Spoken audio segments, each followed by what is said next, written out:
नमस्कार। देखिए, Indian parliamentary system को समझना है तो दो शब्दों को समझना बहुत जरूरी है।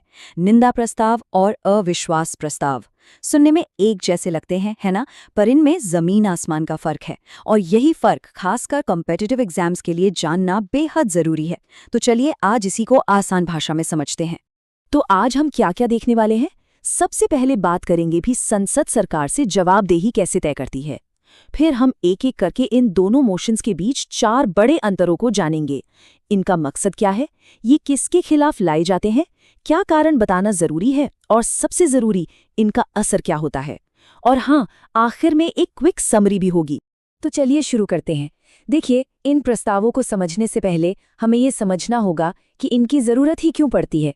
सीधी सी बात है, हमारे संसदीय सिस्टम में सरकार की जवाबदेही लोकसभा के प्रति होती है, और इसी जवाबदेही को पक्का करने के लिए कुछ टूल्स यानी उपकरण बनाए गए हैं। और इसका आधार है हमारे संविधान का एक बहुत ही बेसिक प्रिंसिपल। वो ये कि काउंसिल ऑफ मिनिस्टर्स मतलब पूरी की पूरी मंत्री परिषद कलेक्टिवली यानी सामूहिक रूप से लोकसभा के प्रति जिम्मेदार है। अब इसी जिम्मेदारी को चेक करने के लिए ये मोशंस पिक्चर में आते हैं। तो सवाल उठता है कि लोकसभा ये जिम्मेदारी तय कैसे करती है, सरकार को अकाउंटेबल कैसे ठहराती है। इसके लिए उसके पास कई हथियार हैं, और आज हम उन्हीं में से 2 सबसे पावरफुल हथियारों की तुलना करने वाले हैं। ठीक है, तो सबसे पहले अंतर की बात करते हैं। इनका मकसद यानी पर्पस क्या है। आखिर क्यों लाया जाता है एक सेंसर मोशन और क्यों लाया जाता है नो कॉन्फिडेंस मोशन।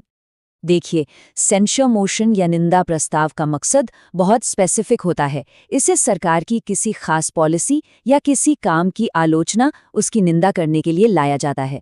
वहीं दूसरी तरफ नो कॉन्फिडेंस मोशन या अविश्वास प्रस्ताव का मकसद ये साबित करना होता है कि अब काउंसिल ऑफ मिनिस्टर्स के पास लोकसभा का भरोसा यानी कॉन्फिडेंस नहीं बचा है। तो मतलब साफ है, एक किसी खास एक्शन के खिलाफ है और दूसरा तो पूरी सरकार के बने रहने पर ही सवाल खड़ा कर देता है। अब आते हैं दूसरे बड़े फर्क पर, और वो ये कि इन मोशंस का टारगेट कौन होता है। और यहाँ एक बहुत बड़ा, बहुत ही क्लियर डिफरेंस है। सेंसर मोशन में ना काफी फ्लेक्सिबिलिटी होती है। ये किसी एक अकेले मंत्री के खिलाफ, कुछ मंत्रियों के एक ग्रुप के खिलाफ, या फिर पूरी की पूरी काउंसिल ऑफ मिनिस्टर्स के खिलाफ भी लाया जा सकता है।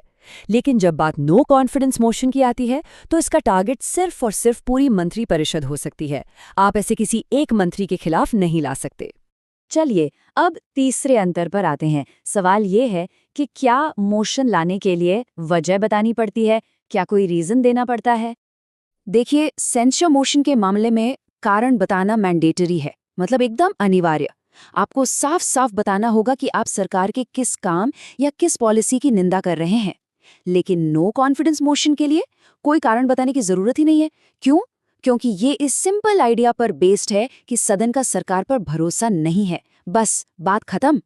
और अब हम आते हैं सबसे बड़े और कह सकते हैं सबसे ड्रामेटिक अंतर पर। इसका नतीजा क्या होता है? अगर ये मोशन पास हो गया तो फिर सरकार का क्या होगा?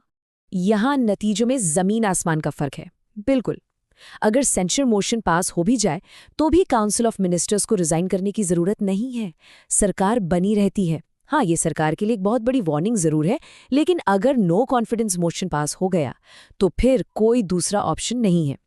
पूरी काउंसिल ऑफ मिनिस्टर्स को इस्तीफा देना ही पड़ता है, और इसका सीधा सा मतलब है सरकार गिर जाती है। इसे आप एक डोमिनो इफेक्ट की तरह समझ सकते हैं। सबसे पहले लोकसभा में मोशन पास होता है, ये पहला डोमिनो गिरा। इसके तुरंत बाद पूरी मंत्री परिषद को अपना इस्तीफा देना पड़ता है, ये दूसरा डोमिनो गिरा, और इसका फाइनल नतीजा सरकार गिर जाती है। तो अभी तक हमने जो भी पॉइंट्स डिस्कस किए, चलिए उन्हें फटाफट एक बार समराइज कर लेते हैं ताकि सब कुछ एकदम क्रिस्टल क्लियर हो जाए। तो ये टेबल देखिए, इसमें सब कुछ एक नज़र में साफ हो जाता है। Basis of difference. पहला, पर्पस। सेंसर मोशन का मकसद है किसी खास पॉलिसी की निंदा करना, जबकि नो कॉन्फिडेंस का मकसद है सरकार में विश्वास को परखना। दूसरा, टारगेट। सेंसर मोशन किसी एक मंत्री, ग्रुप या पूरी काउंसिल के खिलाफ हो सकता है, लेकिन नो कॉन्फिडेंस सिर्फ और सिर्फ पूरी काउंसिल के खिलाफ। तीसरा, रीजन। सेंसर के लिए कारण बताना जरूरी है, नो कॉन्फिडेंस के लिए नहीं। और चौथा और सबसे जरूरी, इफेक्ट। सेंसर मोशन पास होने पर सरकार को इस्तीफा नहीं देना पड़ता, लेकिन नो कॉन्फिडेंस मोशन पास होने पर सरकार को इस्तीफा देना ही पड़ता है। और जाते जाते एक सवाल छोड़ जाते हैं, एक सरकार के लिए रोजमर्रा के हिसाब से ज्यादा बड़ा खतरा क्या है?